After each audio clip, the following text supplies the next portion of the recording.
రేపే శ్రావణ పౌర్ణమి. ఎంతో పవిత్రమైనటువంటి రోజు. ఎంతో శక్తివంతమైనటువంటి రోజు. ఈ శ్రావణ పౌర్ణమిని రాఖీ పౌర్ణమి అని కూడా అంటారు. అలాగే ఈ రోజున హయగ్రీవ జయంతిని కూడా జరుపుకుంటూ ఉంటారనమాట.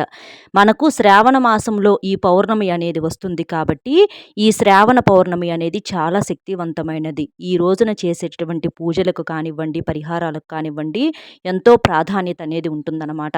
అలాగే రాఖీ పండుగ జరుపుకోవటం కూడా ఎంతో గొప్ప విశేషము.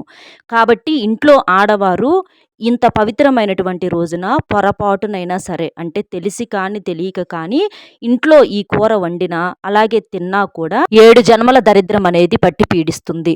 అలాగే చేతిలో చిల్లి గవ్వ కూడా లేకుండా అడుక్కు తినేటటువంటి స్టేజ్‌కి వెళ్ళిపోతారనమాట. ఎందుకంటే ఏముందులే ఇంత ఘోరాలు జరుగుతాయా అని చెప్పేసేసి మీరు అనుకోవచ్చండి. అంటే అంత దారుణమైనటువంటి కఠినమైనటువంటి పరిస్థితులనేవి వచ్చే అవకాశాలనేవి ఉంటాయన్నమాట. మనకు గ్రహాలనేవి సరిగ్గా లేనప్పుడు ఖచ్చితంగా ఇలాంటి వింతలు, విడ్డూరాలు కూడా చాలా జరిగే అవకాశాలనేవి ఉంటాయన్నమాట. ఎందుకంటే అంటే మాంసాహారం తినకూడదని చాలామంది భావిస్తూ ఉంటారు. కానీ కూరగాయలు కూడా కొన్ని గ్రహాలకు కొన్ని కొన్ని ప్రత్యేకమైనటువంటి తిథుల్లో అంకితం చేయబడి ఉంటాయి కాబట్టి, కూరగాయల్లో కూడా మనం పొరపాటున కూడా తెలిసి తెలియక తినేటటువంటి కూరల వల్ల కూడా మనం చేసేటటువంటి పూజలకు, పరిహారాలకు ఎటువంటి ఉపయోగం అనేది లేకుండా ఉంటుందన్నమాట. అలా ఏంటంటే తెలిసి తెలియక చేసినటువంటి చిన్న పొరపాట్ల వల్ల ఏంటంటే, మనం ఎంతో కష్టపడి నియమనిష్టలతో చేసినటువంటి పూజలకి, నైవేద్యాలకు కూడా విలువ అనేది లేకుండా, దైవానికి చెందకుండా వృధా అయిపోతాయి అన్నమాట. కాబట్టి అలాంటి పొరపాటు ఇంట్లో ఆడవారు చేయొద్దు. అదేంటనేది వీడియో ఎక్కడా స్కిప్ చేయకుండా చివరి వరకు విని ఒక లైక్ ఇచ్చి సపోర్ట్ చేయండి. రేపేంటంటే మనకి శ్రావణ పౌర్ణమి అనేది ఎంతో పవిత్రమైనటువంటి రోజనమాట. శ్రావణ మాసంలో వచ్చేటటువంటి పౌర్ణమికి ఏంటంటే చాలా శక్తి అనేది ఉంటుంది. ఇది కొన్ని సంవత్సరాల తర్వాత వస్తుంది కాబట్టి దీనికి అతీంద్రియ శక్తులు అనేవి చాలా ఎక్కువ అని చెప్పేసి మనకు పండితులు చెప్పటం అనేది జరిగింది. ఈ రోజున గనక మీరు అంటే పౌర్ణమి రోజున చక్కగా చంద్రుడికి నమస్కారం చేసుకొని ఇంట్లో కూడా చక్కగా దీపారాధన చేసుకోవటం, లక్ష్మీదేవి ముందల దీపం వెలిగించటము, మీ యొక్క తీరని కోరికలు ఏదన్నా ఉంటే చెప్పుకుంటే తప్పకుండా నెరవేరుతుందనమాట. మన జీవితంలో వెలుగుల్ని తీసుకురావటానికి ఈ శ్రావణ పౌర్ణమి అనేది చాలా బాగా అద్భుతంగా పనిచేస్తుందని చెప్పుకోవచ్చనమాట. అలాగే ఈరోజు ఏంటంటే ఇంకొక గొప్ప విశేషం మనకేంటంటే రాఖీ పౌర్ణమి అనమాట. అంటే రాఖీ పండుగ కూడా రేపే మనకి ఈ పౌర్ణమితో కూడుకొని రావటం ఎంతో గొప్ప విశేషం అనమాట. అంటే అక్కాదమ్ముళ్ళు లేదా అలాగే అన్నా చెల్లెళ్ళు ఇట్లా ఏంటంటే తోబుట్టువులు రక్త సంబంధికులు అవ్వచ్చు, లేదా బంధువుల్లో ఉన్నటువంటి సోదరుల వరుస అయ్యే వాళ్ళు అవ్వచ్చు. ఇట్లా ఏంటంటే ఆడపిల్లలు మగవారికి అంటే వారి యొక్క అన్నలకు కానివ్వండి లేదా తమ్ముళ్ళకి కానివ్వండి ఇలా సోదరులకి ఏంటంటే రాఖీలను కడుతూ ఉంటారనమాట. ఈ రాఖీ పౌర్ణమిని ఎంతో సంతోషంగా సంబరంగా జరుపుకుంటూ ఉంటారనమాట. ఇలాంటి రోజున ఏంటంటే ఆడవారు ఇంట్లో అంటే వారి యొక్క ప్రేమకు గుర్తుగా వారి సోదరుల కోసం అని చెప్పేసేసి ఇంట్లో నాన్ వెజ్ అని ఇలాంటివి చాలా చేయాలని చెప్పేసి అనుకుంటూ ఉంటారనమాట. ఎందుకంటే చక్కగా మనకు సంవత్సరంలో ఒక రోజు ఇలాంటి మంచి విశేషమైన రోజు వస్తుంది కాబట్టి ఎంతో ప్రేమగా, సంతోషంగా, చక్కగా విందు భోజనాలతో సంతోషంగా ఎవరికి స్థాయికి తగ్గట్లుగా వాళ్ళు జరుపుకుంటూ ఉంటారు. అయితే మనకు శనివారంతో కలిసి రావటం ఇంకో గొప్ప విశేషము. అలాగే పౌర్ణమి ఇలా అన్ని రకాలుగా మనకు కలిసి వచ్చింది కాబట్టి ఈ రోజున ఏంటంటే నాన్ వెజ్ అనేది ఎట్టి పరిస్థితుల్లో వండకూడదు. అంటే వండకూడని కూర కూడా ఉందండి, అది చెప్తాను. దానికి ముందుగా ఏంటంటే అంటే సంబరంగా జరుపుకుంటారు కాబట్టి వారి యొక్క తోబుట్టువుల ప్రేమకు గుర్తుగా నాన్ వెజ్ అనేది వండుతూ ఉంటారనమాట. అలా నాన్ వెజ్ అనేది మీరు ఎట్టి పరిస్థితుల్లో వండకూడదు. ఈ రోజున ఏంటంటే మీరు చికెన్ అవ్వచ్చు, లేదా మటన్ అవ్వచ్చు, లేదా ఫిష్ అవ్వచ్చు, ప్రాన్స్ అంటే రొయ్యలు, చేపలు, పీతలు, నత్తలు ఇలా ఆఖరికి కోడిగుడ్డు కూడా మనకు మాంసాహారంతోటే సమానం కాబట్టి ఎట్టి పరిస్థితుల్లో కూడా ఈ నాన్ వెజ్‌కి సంబంధించినటువంటి ఎటువంటివి కూడా రేపు ఇంట్లో వండొద్దు. అలాగే తినొద్దనమాట. ఎందుకంటే ఎప్పుడన్నా ఒకసారి ఇలాంటివి వస్తూ ఉంటాయి. కాకపోతే మనకి ఈ శ్రావణ మాసంలో ఈ పౌర్ణమితో రావటము, శనివారం కూడా ఏంటంటే చాలామంది నాన్ వెజ్‌ని తినరనమాట. కొంతమంది ఒంటిపూట భోజనాలు కూడా చేస్తూ ఉంటారు. వెంకటేశ్వర స్వామికి ప్రత్యేకంగా పూజలు చేసి ఉపవాసాలు చేస్తూ ఉంటారు. శనివారం మాంసాహారం తినటం వలన మనకు లేనిపోని శని సమస్యలు వచ్చేటటువంటి అవకాశం అనేది ఉంటుందనమాట. మీరు అంటే మనకు వెజ్‌లో కూడా చేసుకోవాలనుకుంటే ఎన్నో రకాలు ఉంటాయి కాబట్టి అలాంటివి చేయండి. కానీ మీరు అంటే మీ సోదరుల యొక్క ప్రేమతోటి అంటే వాళ్ళు సంతోషంగా, తృప్తిగా ఉండాలని చెప్పేసేసి మీరు అన్ని నియమాలతో చేసేసి మీరు ఇలా నాన్ వెజ్‌ని పెట్టటం వల్ల మాత్రం మీరు చేసిందంతా కూడా వృధా అవుతుందని చెప్పుకోవచ్చు. కాబట్టి ఈ నాన్ వెజ్ అనేది పొరపాటున ఎట్టి పరిస్థితుల్లో కూడా వండకూడదనమాట. అలాగే ఏంటంటే, ఈ రాఖీ పండుగ రోజేంటంటే, చక్కగా నోటిని తీపి చేసుకుంటూ ఉంటారు. అంటే వీళ్ళు రాఖీ కడుతూ ఉంటారు కదా! అక్కలవ్వచ్చు, లేదా చెల్లెలవ్వచ్చు, లేదా బంధువులు అవ్వచ్చు. వాళ్ళు సోదరులు వారికి బహుమతిగా డబ్బు రూపంలో అవ్వచ్చు, లేదా బంగారం రూపంలో అవ్వచ్చు, వారి స్థాయికి తగ్గట్లుగా ఏదైనా సరే గిఫ్ట్‌లు అనేవి ఇస్తూ ఉంటారనమాట. అలాగా అంటే ఇచ్చేటటువంటి గిఫ్టు అనేది వారి యొక్క ప్రేమకు తగ్గట్లుగా వీరు కూడా అంతే ప్రేమగా ఇలాంటివన్నీ జరుపుకుంటూ ఉంటారనమాట. కాబట్టి ఇచ్చే వస్తువులో ఉన్నటువంటి ఆ యొక్క విలువను మనం ఎప్పుడూ కూడా అది చూడకూడదండి. వారి మనసులో ఉన్నటువంటి ప్రేమను చూడాలి. అలా మీరు ఇవ్వగలిగితే తప్పకుండా మీ తోబుట్టువులకు, మీ సోదరులకు మంచి గిఫ్ట్‌లే ఇవ్వండి. ఎందుకంటే సంవత్సరానికి ఒకసారి ఇలాంటివి జరుగుతా ఉంటాయి కాబట్టి, ఇలాంటి వాటికాడ కూడా కొంతమంది ఏంటంటే ఆలోచిస్తూ ఉంటారనమాట. కానీ రక్త సంబంధికులకు ఒక రూపాయి పెట్టేటప్పుడు ఎప్పుడూ కూడా ఆలోచించకూడదు. మనం ఇచ్చేటటువంటి బహుమతిలో వారు ఎంత తృప్తిగా అయితే ఉంటారో అంత మంచి అనేది మన కుటుంబాలకు జరిగేటటువంటి అవకాశం అనేది ఉంటుందన్నమాట. కాబట్టి వారి యొక్క నిండు ఆశీస్సులతో పాటుగా వారి యొక్క సంతోషము మీరు పెట్టగలిగితే చక్కగా మంచి గిఫ్ట్‌లే ఇచ్చేటటువంటి ప్రయత్నం చేయండి. అయితే డబ్బు, బంగారం ఇవ్వచ్చు కానీ మీరు గిఫ్ట్‌లుగా వెండిని మాత్రం ఇవ్వమాకండి. అలా వెండిని ఇస్తే మాత్రం చాలా రకాలైనటువంటి ఇబ్బందులు వచ్చే అవకాశం అనేది ఉంటుందన్నమాట. కాబట్టి మీరేదైనా డబ్బులు అంటే గిఫ్ట్‌గా ఇవ్వాలి అని అనుకుంటే డబ్బు రూపంలో లేదా గిఫ్టుల రూపంలో ఇంకా మీకు శక్తి ఉంటే బంగారం రూపంలో అలా ఇవ్వండి. అంతేకాని వెండి వస్తువులు, ఇత్తడి వస్తువులు ఇలాంటివి మాత్రం పొరపాటున కూడా ఇవ్వొద్దు.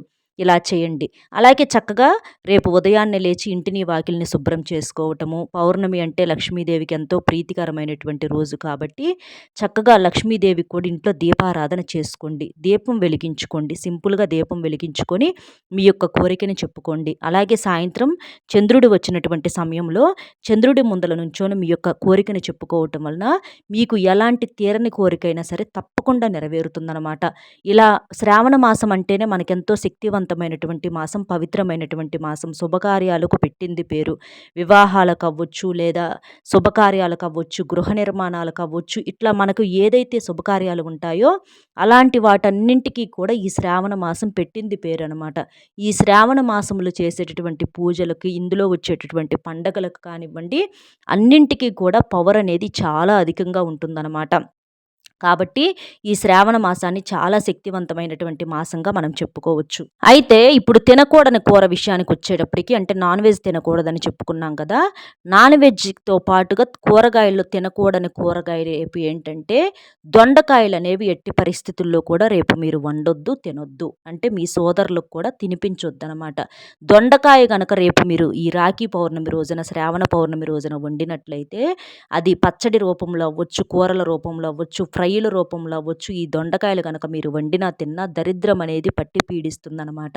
కాబట్టి ఈ గ్రహాలకు కొన్ని కొన్ని ఇలాంటివి తిథుల్లో మనం చేయకుండా ఉండటం వలన గ్రహ దోషాలనేవి మనకు వెంట పడకుండా ఉంటాయి. కాబట్టి రేపు మీరు ఎట్టి పరిస్థితుల్లో కూడా దొండకాయలను వండొద్దు. పచ్చడి రూపంలో కావచ్చు, ఫ్రైల రూపంలో అవ్వచ్చు, చిప్స్ రూపంలో అవ్వచ్చు, ఇట్లా ఏ రకంగా కూడా దొండకాయను మాత్రం వండవద్దు. సాంబారుల్లో, చారుల్లో ఇలా కూడా వేస్తూ ఉంటారండి.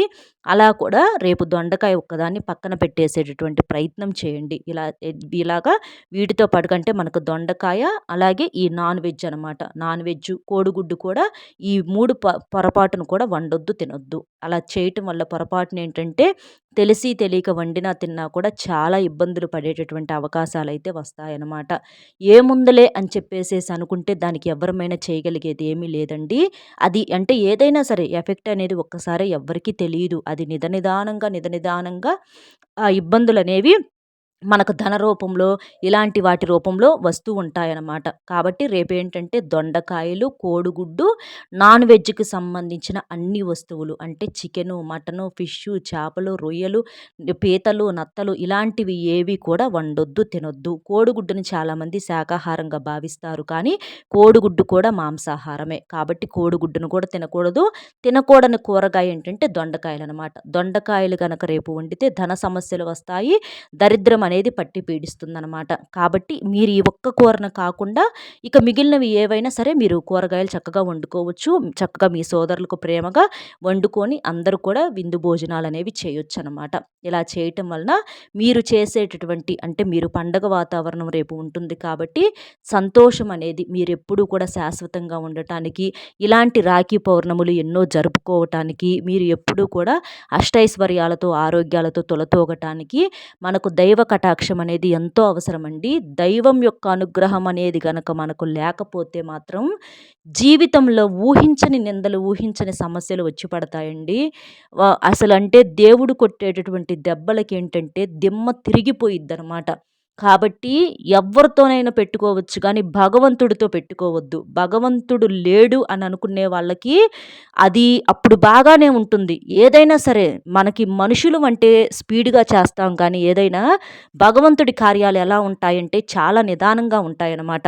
కానీ ఆ దెబ్బకేంటంటే మనం ఇక కోలుకోలేము. కాబట్టి ఇలాంటివి ఏదైనా సరే నియమ నిష్టలనేవి మనకి హిందూ సాంప్రదాయంలో చాలా ముఖ్యమైనవనమాట.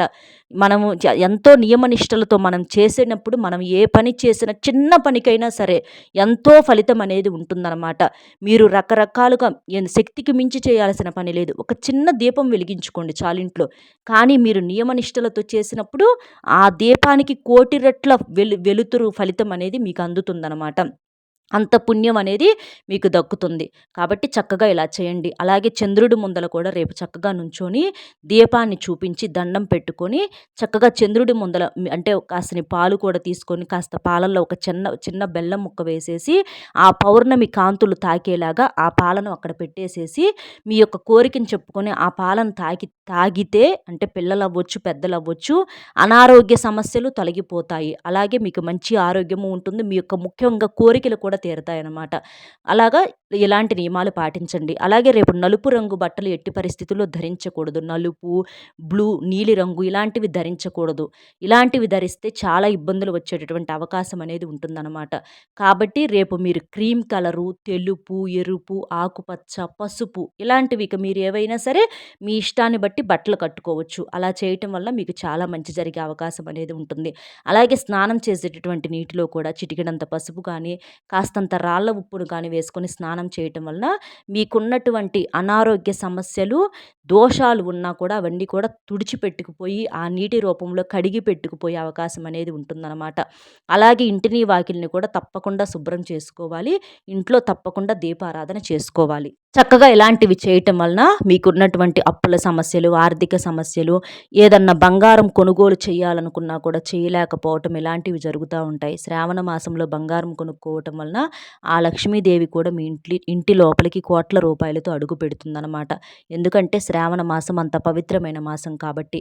అలాంటి మూసుకుపోయిన దారులు ఏదన్నా ఉన్నా కొనుక్కోలేకపోయినా, తాకట్టులో ఉన్న బంగారాన్ని విడిపించుకోలేకపోయినా అలాంటివన్నీ కూడా తొలగిపోయి మీ కోరికలు నెరవేరే అవకాశం అనేది ఉంటుంది. కొంతమందికి వివాహాలు ఆలస్యం అవుతూ ఉంటాయి జాతక దోషాల వల్ల. కొంతమందికి ఉద్యోగాలు రాకుండా ఉంటాయి. అలాగే కొంతమందికి ఏంటంటే మానసిక సమస్యలు, ప్రేమ సమస్యలు అంటే ప్రేమించిన వాళ్ళు ఏదన్నా దూరం అవ్వటం అవ్వచ్చు. ఇలా చాలా రకాలుగా ఏదన్నా నచ్చిన వ్యక్తులు పట్టించుకోకపోవటము, చాలా రకాలుగా ఏంటంటే మానసికంగా ఒక డిప్రెషన్స్‌లోకి వెళ్ళిపోతూ ఉంటారండి. డబ్బుకు సంబంధించిన సమస్యలు కొంతమందికైతే, కొంతమందికి డబ్బు ఉన్నా కూడా మనశ్శాంతి అనేది ఉండదు. నచ్చిన లైఫ్ అనేది ఉండదనమాట.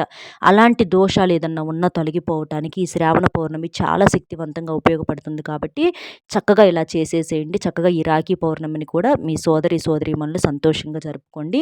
అలా రేపు ఈ పొరపాటును కూడా ఈ కూరగాయల్లో ఈ కూరను మాత్రం వండమాకండి. అర్థమైంది కదండి. రేపు ఏ కూర వండకూడదు ఏంటి అనేది. మన వీడియో నచ్చితే ఒక చిన్న లైక్ ఇచ్చి సపోర్ట్ చేయండి. మీరు లైక్ చేయటం వల్ల వీడియో మరికొంతమందికి చేరి వారు కూడా తెలుసుకునే అవకాశం అనేది ఉంటుంది.